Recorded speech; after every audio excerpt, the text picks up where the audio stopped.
This video is about the Champions League. Welcome to the channel, or welcome back to the channel. In this channel we will look at the trophies in British, European and international events that have now disappeared from our game.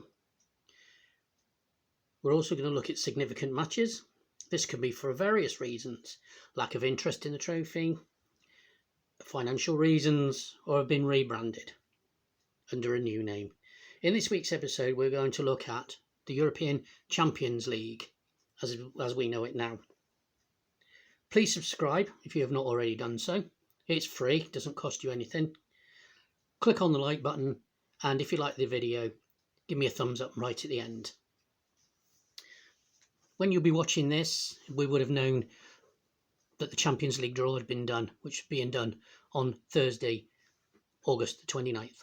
So your team would have already been drawn if you are one of the followers of Arsenal, Manchester City, Liverpool and Aston Villa. If you like the draw that you were given, drop a note in the comments box to say whether you liked it or whether you didn't, and what do you think to the new format. Do you think it's a good format, or do you think it's just going to create even more matches for already overcrowded? The Champions League, or as it was first known as the Coupe des Clubs Champions d'Europe, or the European Champions Club Cup, was first introduced in the 1955-56 season. It ran under the European Cup banner until 1992, when it was renamed in 1993 under the banner of the UEFA Champions League. When it first started, it was a straight knockout competition.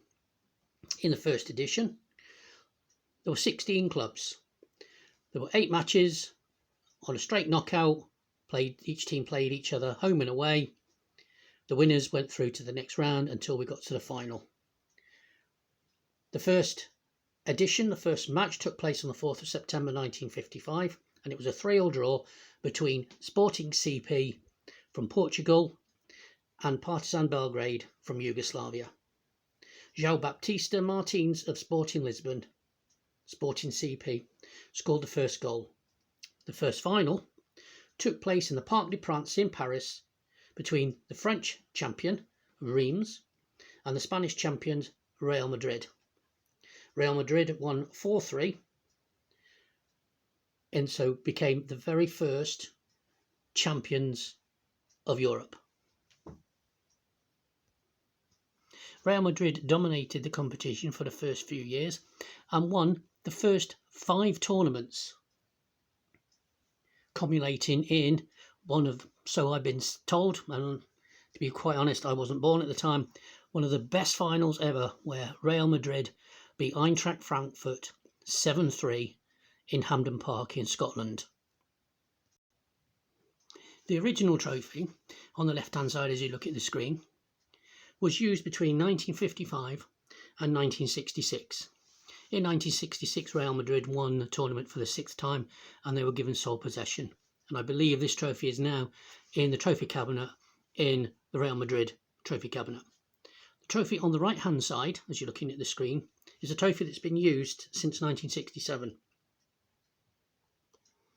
The original format was that clubs were drawn out of a hat. The first club that was drawn, as per normal, was the home club. The second club was the away club. They played home and away, and the one with the highest aggregate score went through to the next round. There were no away goals to start off with, of which were abolished from European competitions 4 years ago. If clubs were level at the time and they couldn't be parted, there was a playoff match, a one-off playoff match. If that ended in a scoring draw or a draw, then it went to extra time, and if that was still drawing at the end of the 30 minutes, it was decided on the toss of a coin.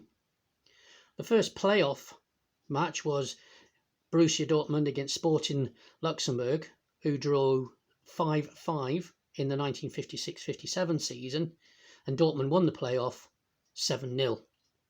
The first game to be won by the toss of a coin was by Wismar Karl-Marx-Stadt of East Germany against Guardia Warsaw of Poland. This was in the 1957-58 edition, and Karl-Marx-Stadt won 4-4 on aggregate after a 1-1 draw in the playoffs. The 1967-68 tournament was the first to use the away goals rule, and it was to benefit Valor of Iceland against Junses Ech of Luxembourg, where they drew 1-1 in Iceland and 3-3 in Luxembourg, giving Valor the win on the away goals rule. And like I said, the away goals were abandoned in all UEFA competitions 4 years ago. Celtic were the first British club to reach the final of the European Cup. They did that in 1967. They beat Inter Milan by 2-1 in Lisbon. They were named the Lisbon Lions. They were all the players, including the manager, were born within a 12-mile radius of Glasgow. The second British team and first English team to win the European Cup was in 1968 when Manchester United beat Benfica 4-1. As you can see from the picture, Nobby Stiles is quite a happy young man there holding up the trophy, with Paddy Carrera and Alex Stepney, Peter Dunn and Brian Kidd on the left-hand side celebrating with him. The goals were scored by Bobby Charlton, who got 2, George Best and Brian Kidd, whose 19th birthday it was.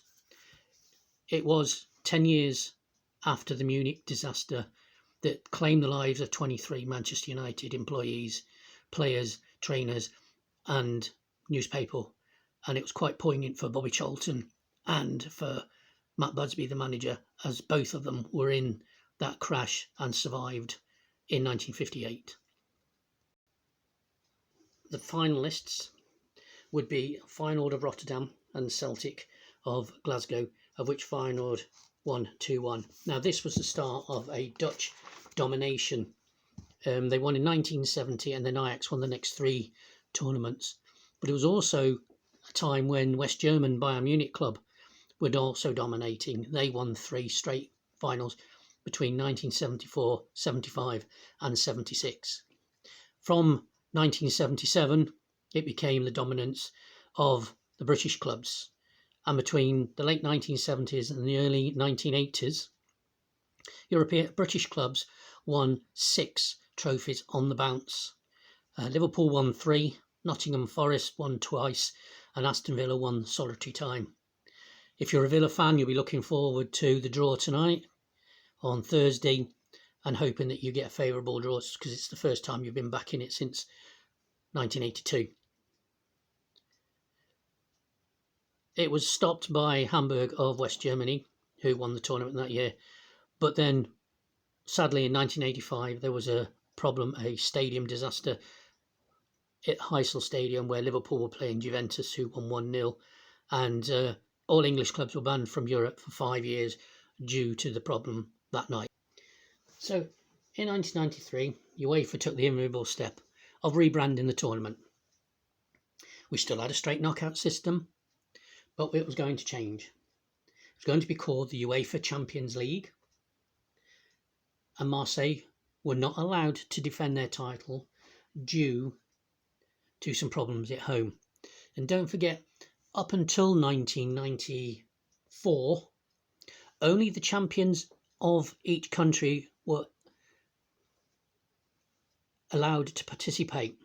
Not like we've got nowadays, where certain European member states have 4 teams and some have 3 and some have 2. Up until 1993, only the league winners entered. If you had 2 teams, like in 1979, when Nottingham Forest and Liverpool were in the tournament, that was because Liverpool had won it the following year. Nottingham Forest, the previous year, Nottingham Forest were the league champions, and the defending champions always got direct entry. So that was the reason then. But in 1994-5 season, the group stage were used for the first time. There were 4 qualifying rounds. Then they were into 4 groups of 4, where the top 2 go into the quarterfinals. Semi-finals were on 2-legged, and the final was on a 1-legged. In 1997-98, the edition was enlarged yet again, and there were 2 qualifying rounds, but there were 55 teams from 48 nations. 6 groups, only the winners were definitely through, and the best 2 runners were on a group stage, a qualifying group stage, to bring down the minnows, as they call them, then into a group stage, and then from the group stages, since the year 2000, all the groups have been top 2 go through to the knockout stages. 3rd place teams, they go into the Europa League. Liverpool, as you can see, last won it a few years ago and are the only English-British team that have a permanent display of a European Cup in their trophy room, as they have won it 6 times. The way that UEFA decide on which nation has which teams in is that it's very much the same. It's just that some nations move up and some move down. But the top 3 European nations get 4 teams. The next 3 European nations from 4 to 6 get 3 teams. From 7 to 15 get 2 teams. And from 16 to 48 they get 1 team. Apart from this year, when, because it's the 60th anniversary, or it's coming up to the 60th anniversary, UEFA have done things a little bit different to make up the numbers. They've added a couple of extra teams in from last year. The countries that did well in Europe last year have got extra teams. So Germany and Italy, I believe, have got 5 entrants into the Champions League for this year. Like I said, most tournaments have been a number of qualifying rounds, go into the group stages, 8 groups of 4. Top 2 go through to the knockout stage of the Champions League. The teams that placed 3rd in the group go into the UEFA League, and the teams that finished 4th are eliminated from the tournament. Apart from, now, some travel restrictions were still in place the following year. If there were travel restrictions and you were if you were drawn against one of those teams, you could play your game on in a neutral country that didn't have such stringent restrictions as some countries did. The 24-25 tournament is being expanded to 81 clubs from 53 associations. There are going to be 3 qualifying rounds and 1 playoff round. Then there's going to be a league group of 36 teams. Now these 36 teams will play 8 matches, 4 at home and 4 away. They will play 2 teams from each pot. So like Manchester City have been drawn in pot 1, so they'll play another team from pot 1. They'll play top pot 2 teams from pot 2, 2 teams from pot 3 and 2 teams from pot 4. What will happen then is that 4 of those teams will be designated home games, 4 of those teams will be designated away games. This is so that even going down to the last matches, it's still going to be a competitive tournament. The teams that finish in the top 8 positions will get straight through to the knockout round. The teams that finish in 9 to 16 will play each other, and the losers will be eliminated, and teams below 25 will be eliminated straight away. The draw would have taken place by the time you listen to this. Like I said right at the beginning, if you follow one of the 4 teams from England or even from Scotland or any of the teams from Europe whatsoever, if you're happy with the draw of your team, please let me know in the comments. If you're dissatisfied, if you think this is a bad way for the UEFA go, can you just stick it in the comments? That would be brilliant. And another question is that it always stranges me. I mean, it's called the Champions League, but it's not always the champions that actually win the tournament. A lot of the champions of Europe, club winners, have not actually won their league when they entered.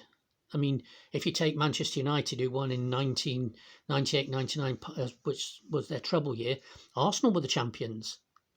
Arsenal won the league title the year before, and I believe Real Madrid have won it where they finished runners-up. So if you could let me know in the comments, that would be brilliant as well. So we're going to go and wrap this up now, guys. thank you very much for listening. If you have liked what you've heard, could you please subscribe? Like I said right at the beginning, it doesn't cost you anything. It is a free system. Just subscribe. Then you'll be notified when I drop another video. If you like it, give me a thumbs up. Hit the thumbs up button, please. And hit all notifications so that you are told when a new video is going to be dropped. There's plenty of videos on my content. If you want to check the video out that's going to be on the screen fairly soon, that would be brilliant. But until the next time, take care, hope you've enjoyed, and bye for now.